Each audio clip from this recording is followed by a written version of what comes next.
იდეაში რამდენიმე სხვადასხვა ფაქტორმა განაპირობა, რის გამოც გადავწყვიტე მე თვითონ რომ ეს პლატფორმა შემექმნა. პირველი და ყველაზე მნიშვნელოვანი იყო ის, რომ აღმოვაჩინე რომ რაღაც მრავალი ის ამპლუა რომელიც მაქვს მე როგორც იურისტს, აღმოვაჩინე რომ სწავლება მათ შორის ერთ-ერთი ყველაზე სასიამოვნო იყო ჩემთვის.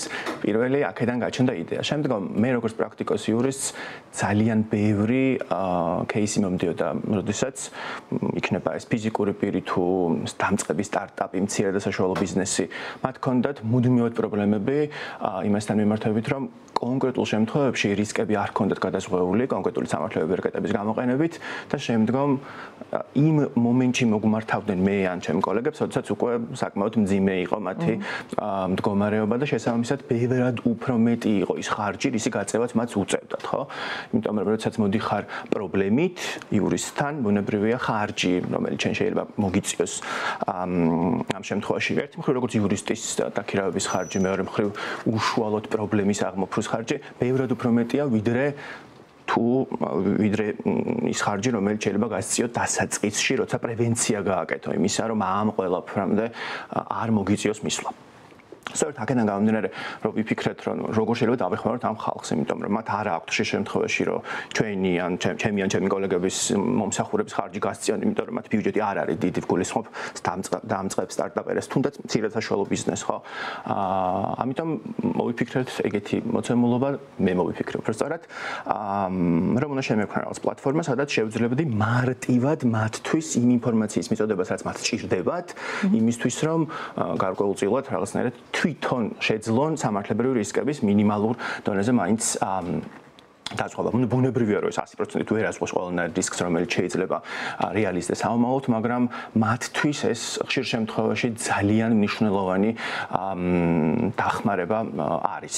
და ამას ეს არ არის მხოლოდ ჩემი იდეა, შემდგომ უკვე პრაქტიკაში როცა დავიწყეთ ამის განხორციელება, მივხვდით რომ ადამიანები, ვისთანაც ჩვენთან ქონია კომუნიკაცია და ჩემი კურსი გაუვლია, რომ პრაქტიკაში ძალიან წარმატებულად იყენებენ იმ ცოდნას, რომელიც ამ კურსის ფარგლებში მიიღეს. ასე რომ ხო, წამოვიდა იდეა იქედან, რომ მათ სჭირდებოდათ დახმარება, იურიდიული კონსულტაცია იქნება, თუ იურიდიული მომსახურება, ამის მიღების შესაძლებლობა არ ჰქონდათ, მათი მცირე ბიუჯეტიდან გამომდინარე და შევეცადეთ რაღაც მათთვის ხელმისაწვდომი ვერსია შეგვექმნა, სადაც ვასწავლით როგორ დააზღვიონ თვითონ სამართლებრივი რისკები, რომ შემდგომში თავიდან აირიდონ ფინანსური ზიანი.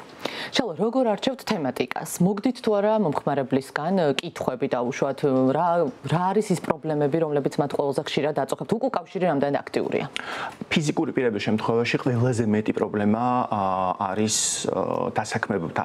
დასაქმებული პირების, იმიტომ რომ თქვენ რაღაც ეგან ახსენეთ ჩვეულებას, სამსახურიდან წასვლის შესახებ თქვა სურვილი დასაქმებულის და ამ შემდეგ უამრავი პრობლემა ქართულ შრომით ბაზარზე ამ კუთხით არის. ამიტომ რომ ფიზიკური პირების ძირითადი შეკითხვები ყოველთვის მოდის ხოლმე სწორედ აი დასაქმებულსა და დამსაქმებულს შორის არსებულ ურთიერთობასთან დაკავშირებით.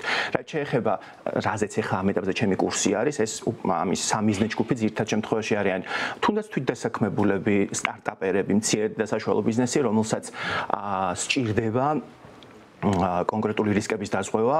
ხშირ შემთხვევაში მათ ინფორმაციაც არ აქვთ იმისა, რომ შეიძლება მსგავსი ტიპის რისკები წინასწარ ხელშეკრულების გამოყენებით დააზღვიონ. დიახ, აი რა არის ეს კურსის თემატიკა? დიახ, მოკლედ ეს კურსი არის ხელშეკრულების მომზადების ტექნიკების ექსპრეს კურსი. ექსპრესი, იმიტომ რომ ახლა ბუნებრივია, ეს არის 4 დღეში, რომ ანუ ეს კურსი 4 დღე გრძელდება და 4 დღეში ჩვენ მათ რაღაც იურისტებად ვერ ვაქცევთ, მაგრამ ვაძლევთ იმ მინიმალურ ცოდნას, ძალიან მარტივი, გასაგები ენით, მასავე უზიარებთ უამრავ სასწავლო მასალას, რომელიც მარტივი არის შექმნილი და ეს მათ ეხმარება იმაში, რომ თვითონ შეძლონ მარტივი კონტრაქტების მომზადება.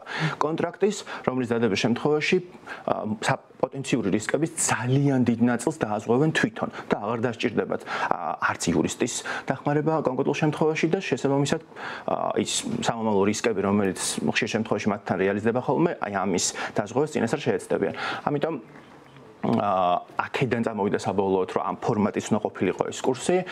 ნუ ამ კურსს ყავს უკვე საკმაოდ ბევრი კურსი დამთავრებული და შესაბამისად მათი უკავშირები ჩვენთვის ყველაზე უფრო მნიშვნელოვანია და საბედნიეროდ ისინი დღეს თავიანთ პრაქტიკულ საქმიანობაში ძალიან კარგად იყენებენ ამ ყველაფერს და მათი ამ უკავშირით მივხვდით, რომ სწორ სწორი ფორმულირება შევურჩიეთ თავისი არსით კურსს.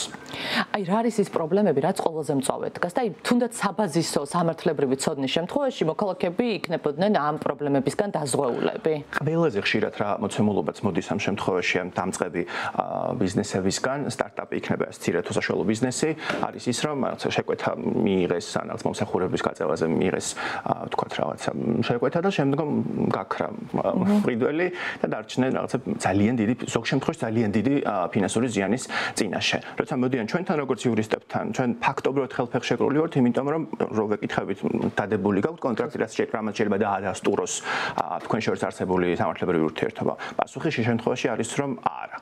შემდგომ უკვე ვიწყებთ და გვიწევს ძალიან ბევრი წვალება რომ რაღაც გამოვიდეს, მაგრამ ხშირ შემთხვევაში სამწუხაროდ ეს არის რამდენიმე წლიანი სასამართლო დავა, რომელიც ზოგჯერ წარუმატებლად სრულდება ხოლმე და აი ამ ყველაფრის ამ რისკის დაზღვევის ძალიან ისეთი კარგი და ეფექტიანი მექანიზმი არის ხელშეკრულების დადება. თუ ისინი დასაწყისში პრევენციას მოახდენენ და ხელშეკრულებას დადებენ პოტენციურ კლიენტთან, ან უკვე კლიენტთან, რისკების აი ძალიან დიდ ნაწილს წინასწარ დააზღვევენ და აი ამიტომ არის ეს კურსი შექმნილი მათთვის რომ თუ ამ ვერსიას და ამ ოფციას გამოიყენებენ შეძლებენ ძალიან დიდი რისკების წინასწარ რაღაცა დაზღვევას და შესაბამისად ძალიან იკლებს სამომავლოდ ფინანსური ზიანის რისკი. თანაც მაქსიმალურად შევეცადეთ რომ ამ კურსის ღირებულება ზოგადად ყოფილიყო რაც შეიძლება ხელმისაწვდომი, იმიტომ რომ ჩვენ გვესმის რომ სტარტაპი რომელიც ახლა იწყებს რაღაცას, ან თუნდაც მცირე და საშუალო ბიზნესი არ აქვს მათ იმის ფუფუნება რომ რაღაცა ყოველ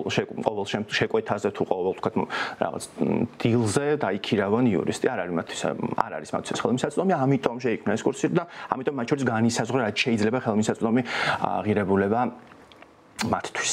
შალო, როცა პლატფორმას გავეცანი და ქვემოთ ჩამოუყევი თემატურად კომენტარებს, იქ ბევრი კითხვა იყო ბინების გაქირავებასთან, კერძოდ აი ამ საკითხთან დაკავშირებით, ხელშეკრულების დადება არ დადებასთან დაკავშირებით. რამდენადაც ვიცი, გაზრდილია ცნობიერება იმასთან დაკავშირებით, რომ ხელშეკრულება არის ამ შემთხვევაში მნიშვნელოვანი და გვიცავს პოტენციური რისკებისგან, მაგრამ მაინც არის მომართვიანობა ამ პრობლემით, ანუ ისევ ძალაში არის ეს პრობლემა. გეთანხმებით იმაში, რომ ცნობიერება იმ კუთხით, რომ ხელშეკრულება ეს არის ჯადოსნური დოკუმენტი და უბრალოდ კონკრეტულ საქმიან ურთიერთობაში ორი მხარის ინტერესებს წინასწარ აზღვევს და ორი მხარის რისკებს წინასწარ აზღვევს. აი ეს ცნობიერება ნელ-ნელა საზოგადოებაში მოდის. თუმცა ეს საკითხი მაინც დიდი გამოწვევაა ჩვენი საზოგადოებისთვის, იმიტომ რომ უმრავლესობა ყველაფერს არასერიოზულად უყურებს, არა მარტო ფიზიკურ პირებში, ეს კიდევ უფრო ლოგიკურია, მაგრამ როცა ბიზნეს საქმიანობას იწყებ, მან ბევრად მეტი არის რისკი იმისა, რომ ამ დამოკიდებულებამ ხელშეკრულებასთან მიმართებით ძალიან მნიშვნელოვანი ფინანსური რისკებამდე მიგიყვანოს.